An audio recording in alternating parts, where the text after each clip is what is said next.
देश भर के युवाओं को दिवाली पर कुछ खास तोहफा मिलने वाला है।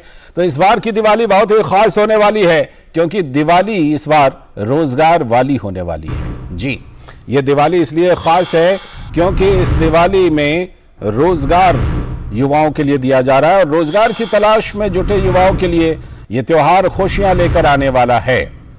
प्रधानमंत्री नरेंद्र मोदी कल यानी कि 22 अक्टूबर को 75,000 युवाओं को दिवाली का उपहार देने वाले हैं। बहुत ही खास उपहार है ये। अलग अलग मंत्रालयों और सरकारी विभागों में 75,000 युवाओं के लिए दिए जाएंगे नियुक्ति पत्र और सरकारी सेवा के विभिन्न पदों पर भारी संख्या में होगी युवाओं की नियुक्ति। पीएम कल यानी कि 22 अक्टूबर को यानी कि दिवाली के ठीक 2 दिन पहले वीडियो कॉन्फ्रेंसिंग के जरिए युवाओं से बातचीत भी करेंगे। सरकारी संस्थानों के 10 लाख रिक्त पदों की भर्ती की कवायद तेज कर दी गई है। इसमें खास तौर पर कुछ मंत्रालय के अगर नाम लें तो रक्षा मंत्रालय, रेल मंत्रालय, डाक विभाग, गृह मंत्रालय, श्रम और रोजगार मंत्रालयों में नियुक्ति होनी है। इसके साथ ही कुछ और संस्थान सीआईएसएफ, सीबीआई, कस्टम, बैंकिंग समेत कई अन्य क्षेत्रों में भी की जाएगी नौकरियों की घोषणा। पीएम ने जून में कहा था इसी साल कि अगले साल के दिसंबर के अंत तक यानी 2023 के दिसंबर के अंत तक 10 लाख नौकरियां, सरकारी नौकरियां दी जाएंगी। युवाओं को सरकारी नौकरी देने की पीएम मोदी की घोषणा पर अमल करने का काम शुरू हो रहा है, जो कि परसों 75,000 युवाओं को नौकरियों की नियुक्ति पत्र दी जाएगी। अजय मिश्र हमारे साथ न्यूज रूम से इस खबर पर और ज्यादा जानकारी देने के लिए जुड़ चुके हैं। अजय, जून में प्रधानमंत्री ने ऐलान किया था कि 2023 के आखिर तक में 10 लाख लोगों को नौकरी देने का काम पूरा किया जाएगा और अब इसकी शुरुआत भी हो रही है, यानी कि युवा पूरी तरह से ये उम्मीद कर सकते हैं कि उनको प्रधानमंत्री की घोषणा के मुताबिक वो रोजगार मिलने वाले हैं। 2 दिन बाद से मिलने शुरू हो रहे हैं। अजय, बिल्कुल सही कहा आपने। जो कल प्रोग्राम है प्रधानमंत्री का, उसको रोजगार मेला का नाम दिया गया है और ये याद रखना होगा हमें कि ये 75वीं वर्षगांठ हम मना रहे हैं आज़ादी का, और इसलिए 75,000 जगहों को चुना गया है। 75,000 जो आपके अपॉइंटमेंट लेटर्स हैं वो प्रधानमंत्री के द्वारा दिया जाएगा उन अभ्यर्थियों को जिनका चयन हो चुका है। जैसा कि आपने बताया कि 10 लाख का एक आंकड़ा है जिसको 1.5 साल में पूरा किया जाना है और उसके साथ ही एक शब्द लगा है मिशन मोड।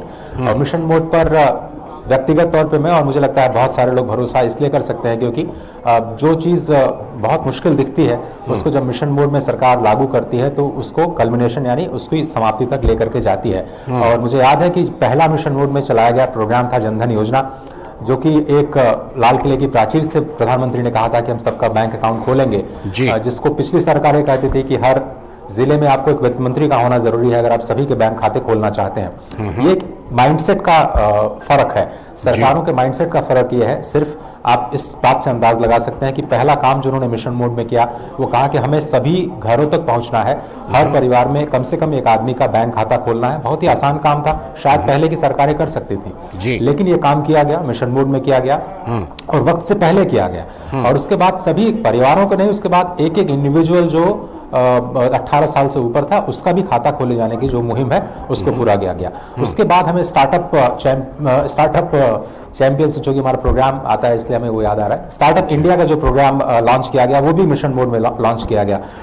स्टार्टअप्स को लेकर के किसी ने भी नहीं सोचा था कि स्टार्टअप एक बहुत बड़ी कामयाबी का एक उदाहरण हो सकता है, लेकिन हमने देखा कि हर महीने एक नया यूनिकॉर्न बन रहा है। $1 बिलियन की जो कंपनी है उतने 7500 करोड़ के वैल्यूएशन तक पहुंचना, हर महीने में एक यूनिकॉर्न पैदा करना, 100 से ज्यादा यूनिकॉर्न हो जाना और इतने कम समय में, ये एक बड़ी बात है। तो जब मिशन मोड चूंकि ये शब्द लगा हुआ है इस पूरे रोजगार मेला जो प्रोग्राम है, जिसे भी जो कुछ भी कहें, इसलिए मुझे आशा है, उम्मीद है कि ये जरूर पूरा किया जाएगा और जो 1.5 साल का वक्त है उसमें 10 लाख नौकरियां दी जाएंगी। सैंक्शन पोस्ट बताएं तो करीब 8 लाख 9 लाख की गैप है अभी, मतलब सैंक्शन जितनी पोस्ट है और जितने लोग काम कर रहे हैं उसमें।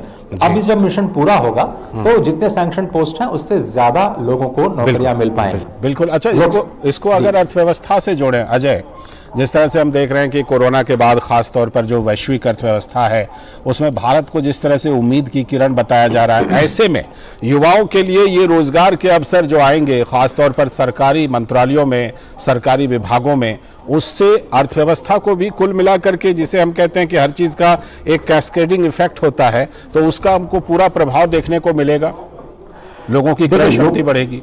बिल्कुल सही कहा आपने। रोजगार की जहां तक बात करें तो सरकार, कई सारी सरकारें अलग अलग समय पर इस बात को स्पष्ट कर चुकी हैं कि रोजगार केवल आप सरकारी रोजगार के हिसाब से न देखें। ये जो आंकड़ा है जिस पर हम आज अभी चर्चा कर रहे हैं इस खबर पर, वो केवल केंद्र सरकार की नौकरियां हैं। केंद्र सरकार की नौकरियों को लेकर के लोकसभा में जो अंतिम बयान सरकार ने दिया, उसके मुताबिक पिछले 8 सालों में 8 लाख के करीब रोजगार दिए गए। पिछले 5 सालों में हम देखें तो 5 लाख लोगों को रोजगार मिला है।